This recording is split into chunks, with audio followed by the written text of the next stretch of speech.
Hello, hello, hello. This is Gresh from the I Am CEO podcast, and I have a very special guest on the show today. I have Sean Douglas of the Success Core. Sean, it's awesome to have you on the show. Thanks for having me, man. I'm honored.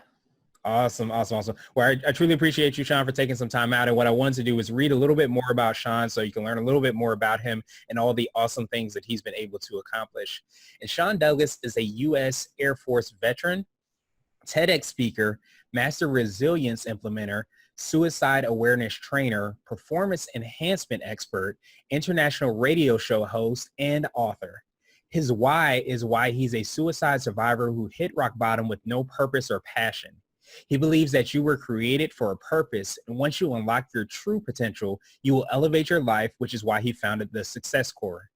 In a highly interactive and engaging environment, utilizing online mentoring sessions and face-to-face workshops, Sean provides a framework for success to millennials, up to 50-year-old professionals, military veterans, speakers, entrepreneurs, and business owners that reduces anxiety, stress, and depression in your personal and professional lives. Sean, are you ready to speak to the I Am CEO community? Dude, let's do this. Let's do it. So I wanted to kind of give you the mic, so to speak, and hear a little bit more about your CEO story and what led you to start your business. Man, when I was in fourth grade, my sister and I, my older sister and I, were abused by our stepfather many times. My mom was beat. That's how I was raised. So he would control my mother by taking all of the money that she would earn. She worked 2 jobs to support us. He had an alcoholic.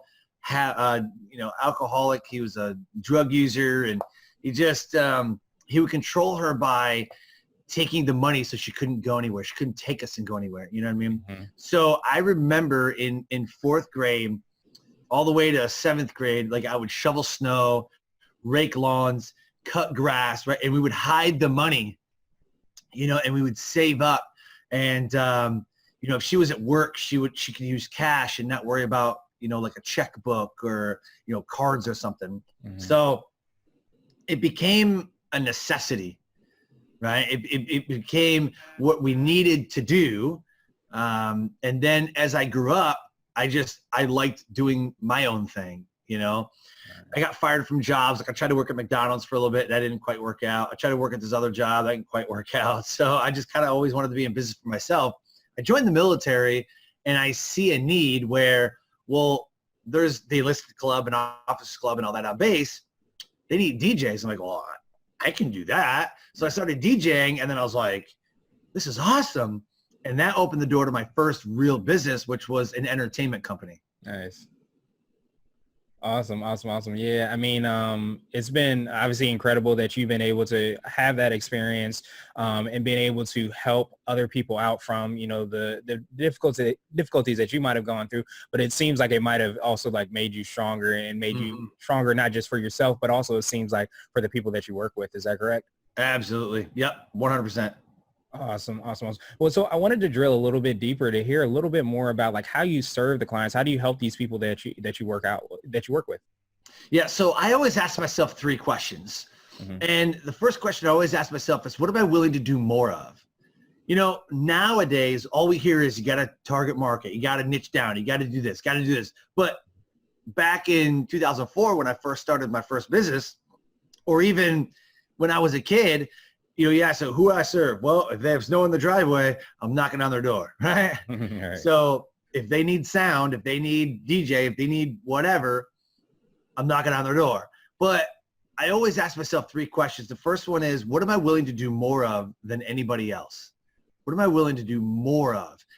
People in the same space, as a podcast host, as a speaker, as a person playing music at a wedding, as a DJ, what am I willing to do more of? So I started talking with the clients. I started like, well, what's your favorite songs, or what's this for you, and what does this look like, and how does this going to be a success? What does success look like for this event? And I just kept asking all these different questions, and I would notice the same questions coming up. Mm-hmm. Took notes for everything. I took notes if I had an interaction that was amazing or gone bad. If I had a success here or a failure, I took notes on everything. Mm-hmm. And so I figured out what I was going to do more of than anybody else. And then the second question is, what am I willing to do differently? if everybody's doing the same thing, you're not gonna stand out. So how do I differentiate myself? What makes me different? How do I separate myself from the rest of the pack? How do I stand out? You have to answer this question. And sometimes it's, well, I know my target market, or I niche down. Got it. It could be a lot of different things, but you need to figure out what makes you different, because it's not about doing things better than anybody else. That just becomes a race to the bottom, right? So if you and I have two similar businesses, right? And I'm going to make myself better, I probably won't raise my prices. I'll probably give more value. But then somebody say, well, I'm a little bit cheaper. Well, no, I'm a little bit cheaper. No, I'm a little bit cheaper. And all of a sudden it's a race to the bottom. And now you just blew out your value. There's no value because now you're the cheapest, but there's no value there. And the third question that I always ask myself is, how will I connect? As a speaker, how do I connect with my audience? Is it through story? Is it through emotions? As an international radio show host, how do I connect with the listeners? How do I even know that they're listening? Through email, through social media, like how am I connecting? Through Facebook Live, through YouTube's, so how do I connect with the clients that I serve? And so to answer your question specifically, whenever I start working with people, let's say it's new speakers, okay? If I'm working with new speakers and I'm providing that framework for success, I'm connecting with them because I'm asking them, what are your dreams? What are your goals? And I'm not just like, oh, I have my program. Here's my program. Just take my program. I tailor-made one-on-one, and I'm sitting down with them and I'm giving them me. It's me. I'm connecting with them through me. Eye contact, stories, whatever. Telling them exactly what they need instead of just saying, here's my overarching one-size-fits-all everything program. It's not going to work. Does that make sense? Yeah, it makes perfect sense. And I love the aspect of, I believe that asking questions and being able to ask, not just ask questions, but ask really good questions. Like you just mentioned, those three can kind of unfold a lot of those answers. And sometimes when you're working with people, they haven't really even asked themselves those answers. So when you walk in and you're working with somebody and you're trying to figure those things out, it helps you to kind of quote unquote reverse engineer, so you can figure out how best to help them support what it is that they want to do to accomplish what it is that they want to do. Dude, I reverse engineer everything. Everything I do is reverse engineer, dude. Yeah, it makes perfect sense. So now I wanted to ask you, I think it was your number 2 question, which is what I call your secret sauce, and kind of like your differentiator, what you feel like sets you apart. And you might have already touched on that, but what do you feel like is your secret sauce? So as a speaker, how I differentiate myself is I specialize in event aftercare. A lot of speakers will show up, collect the paycheck, deliver their little bit, their 1-hour deal, and they out. But they didn't even collect any email addresses. They didn't converse with them after their talk. They didn't even eat lunch with them. They do their bit, see ya, I'm out. So what I do is I specialize in event aftercare, where I have lunch with the people who were in my talk, right? I have lunch with everybody there. I'm connecting with the event organizer. I'm building relationships with people long after the event. And I want to get their contact information so that a month to 4 months down the road, I can reach back out to them and say, hey, did you implement some things that I talked about in my talk? No? Okay, well, let's talk about that. What does that look like? I followed up with so many people. I've gotten business from those people that I followed up with months later, right? We connect on social media. We connect through email. Some people even have my cell phone number. They can just call me anytime. So people will grab my business cards, but that's a one-way communication. They grab my business card and I'm hoping that they'll call me. I need to get their information as well, because I know I'm going to follow up and I know I'm going to call them. Right. So that's just one as a speaker. As a radio show host, so my show is on Blog Talk Radio. Instead of having a podcast where we do this episode, we record and we edit and add this and do this and whatever, my show is live. It's a live online radio show that people can actually call into the show. So I don't know too many podcasts that are doing that, but they can call directly into the show, and then it has literally a radio show feel to it, and it's a live online show. So I don't know too many people that are doing that. So that's how I differentiate myself with my show. Nice, and I love that. And it seems like when I hear a lot of that, it's all about kind of building the relationships, because I think whether you're talking about like your blog, talk radio, your podcast, you're actually getting client interaction where you're speaking back and forth. But then also at the show, you said event aftercare, I think you said, which I love that term. Yep. But it's the idea of being able to not just show up and speak for an hour and then jump in your car or jump on your jet or whatever and leave. You're actually interacting, having conversations, so that people are making sure that they know who you are, and you're able to kind of check with them as well too. So I think that's a phenomenal kind of differentiator. And now I wanted to switch gears a little bit and ask you for what I call a CEO hack. And the CEO hack might be an app or a book or a habit that you have, but it's something that makes you more effective and efficient as a business owner. Man, I thought about this question. Man, I kind of like agonize over it. I'm like, there's so much. Like, you know what I mean? It's not just like one app, right? I mean, it's not just, I mean, I'm not a real big app user. Mm-hmm. I love Delta's app where I could just like log in right on my app and change my seat and do what I got to do. And like, that sounds cool, but like, and a hack. So there's a book called Play Bigger by Christopher Lockhead. Mm-hmm. It's how pirates, dreamers, and innovators create and dominate their own categories. So in that book, Christopher Lockhead talks about creating a category that only you play in. It's about category design drives company culture. And how you do that is you create a problem that only you can solve. So you frame the problem in a way that people can receive it. You condition the market to receive that problem and go, oh my gosh, you're right. I didn't even know that was a problem. I've been doing that all the time. I didn't even know that was a problem. You know what I mean? And so you condition the market to receive the unique problem that you created, and then you created the solution to solve that problem, right? So it's just like, it's being a disruptor, it's being an innovator, So I talked to Jeff Hoffman, who is the founder of Priceline.com. I had a chance to sit down and talk with him, about this. And he says, I was in an airport and I missed a flight because there's one person at the counter checking everybody in. Like, this is stupid, man. I can check myself and I'm already here. You know what I mean? He made the kiosks that are in the airport. That's what he did. And then out of that, he says, well, if I can check my own self in, I bet I could book my own travel. Priceline.com was born. Right. See what I'm saying? Yeah. So he solved it. He's like, I missed a flight and this is ridiculous. And so nobody was solving these problems. He says, I gotta solve this problem. So the advice that he gave me was get into an industry that interests you.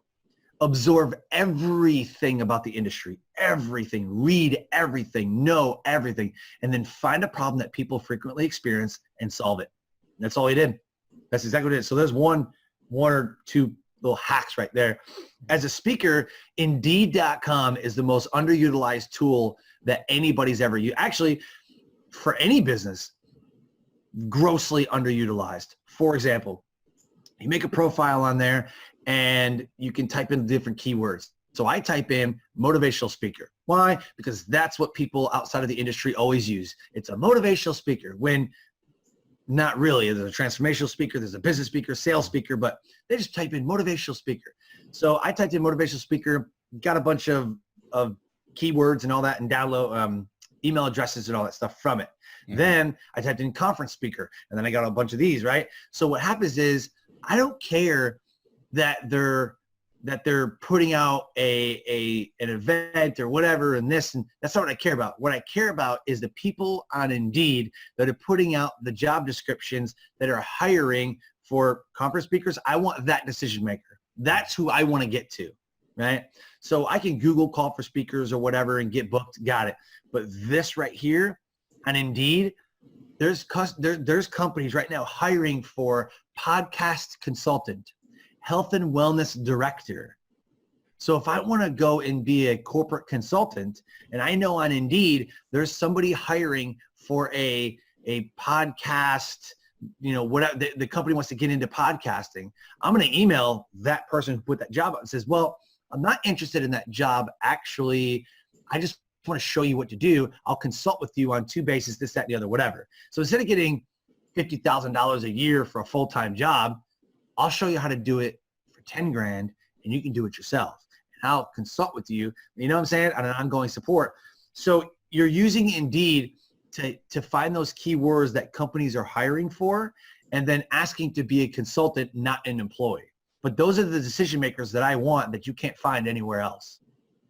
Yeah, and I love those CEO hacks, and I kind of see overlap in them in a way in which a lot of those people, when you're going on Indeed.com, they're looking for people to hire. But again, like you were talking about before, you're creating a solution which they didn't even know was a problem. Rather than having to have $50,000 to hire somebody, benefits, all of those things, you are able to help them solve the problem, do it in an efficient way, and maybe they can do something else with that additional revenue or additional money they had kind of bookmarked from that. So I love that, and I love that CEO hack. So now I want to ask you for what I call a CEO nugget. And the CEO nugget might be a word of wisdom or a piece of advice that you might have for entrepreneurs and business owners. Man, I love this question because I asked the same question on my show. I'm like, give me some nuggets, man. Give me, Right. like, I want something, because everybody has so much knowledge. Like, you can just Google anything you want, right? You can YouTube anything you want. But what I love about this question is that it's based on experience, right? And it's like, dude, don't do that. And it's usually rooted in failure, right? Like, don't do this because it's going to suck, So dude, my nugget, man, I'm just an overachiever. So I'll give you 2 quick ones. Okay. My mentor, Rock Thomas, always drills it into us. He says, say yes and figure it out. Because when you say no, you close the door to new opportunities and new ideas that, had you said yes, probably would have transformed your life.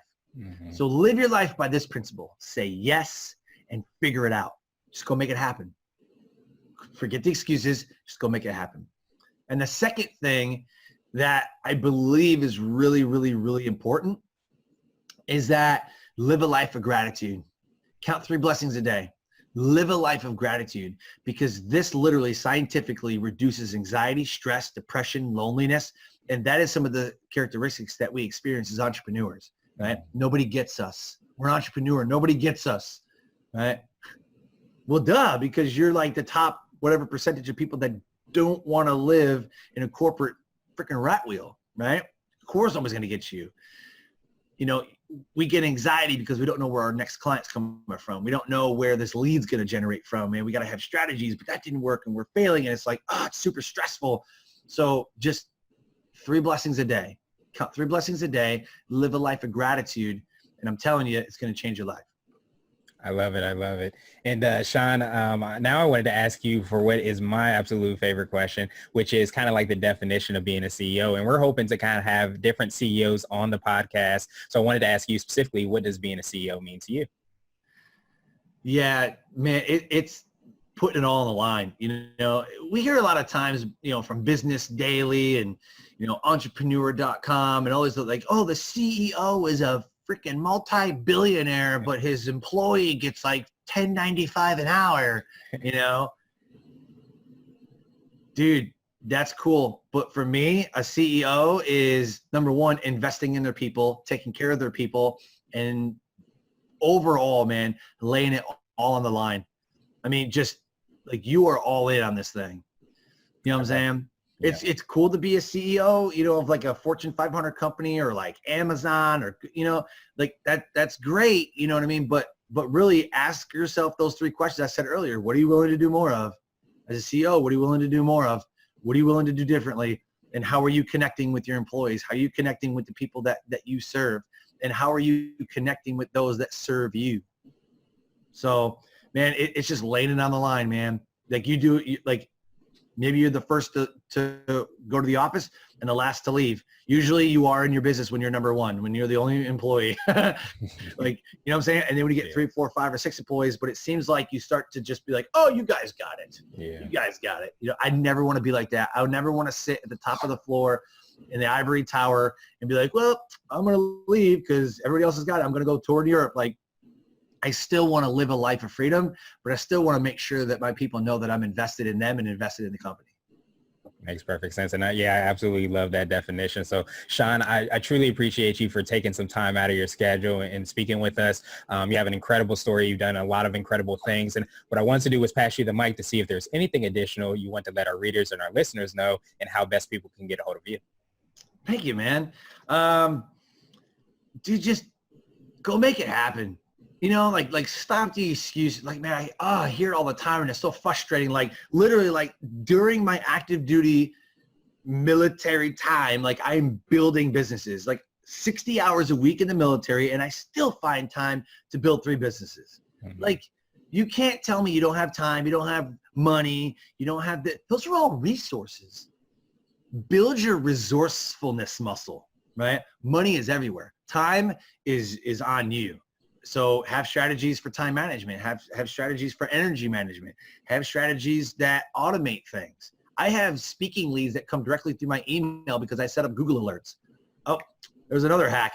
Nobody even knows this. You know how many people that I know that don't even set up Google alerts? Like I get emails right to my phone that says conference speaker, call for speakers, call for presenters, like right to my phone. I never have to do anything. I have an abundance of leads because they're in my phone because I set up a tool called a Google alert. You can set up alert for everything. I set one up for myself so I can see if I'm in the news. So, man, there's no excuse. Like today, there's no excuse. You have YouTube, Google. Pay for a mentor. Pay for a freaking mentor that'll show you what to do. There's no excuse for you not to succeed.